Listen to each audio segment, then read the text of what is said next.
Welcome to the Scott Allen Creative Vlog. In this episode, we are looking at 5 principles of great design. My co-host, Jeff, has all of them in his head, so he's gonna speak about them right now. What's the first principle? Well, I first of all think of Sandy Ringlever and Ralph Allord, who are my design professors at Kendall College. Their insights were amazing and really led me on a path of understanding great design from the time I was a freshman at Kendall till now. So first of all, hierarchy. You must create a hierarchy of guiding the eye from a most prominent element to a secondary element to a third element. If your layout looks flat and you just don't know where your eye should go, or it's kind of even throughout the whole layout, if you squint and there's nothing really popping out, then you don't have hierarchy. And it's confusing to the reader. Where do I begin, right? So hierarchy is critical. I saw a design, this is an example that came to mind, is one for a dentist, and the guy was missing one tooth. Okay. And then you start reading based on hierarchy, and in it said, you didn't realize that you only had one eyebrow too. And the whole point was how important good teeth were. But it all played on hierarchy, because your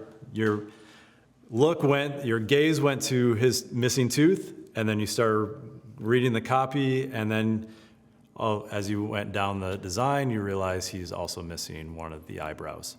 It was brilliant. Well, and to your point about that, your eye was led to the tooth first, right? Exactly. And that's the first question that you have to ask as a designer.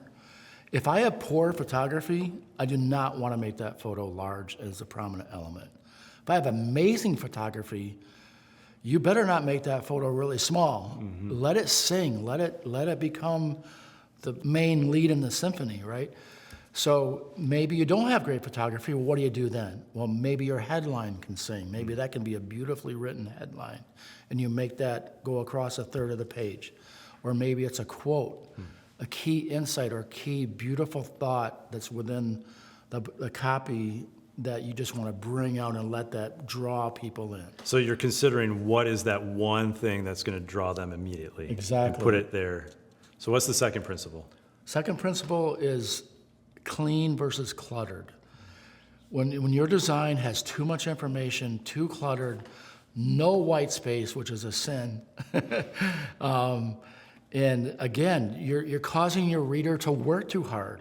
We don't want to waste people's brain cells on trying to figure out what to read first, where to go, no white space. All that is creating frustration for your reader.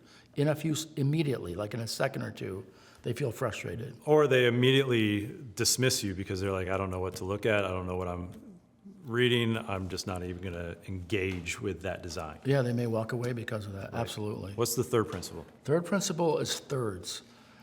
Every layout that you start, whether it's a billboard like we were working on yesterday, or a layout for a page layout for an ad, or you're placing a photo in an image area, put guides down on your layout in thirds, and then place visual focus on those third lines, right? So maybe the horizon is on the third, or maybe your headline goes across that third part of the page. Videographers do it. It's something that's timeless, that will never change. And the fourth principle, so I can write it down? Is visual interest. And this goes back to what we were talking about earlier, where do I want my visual interest to be?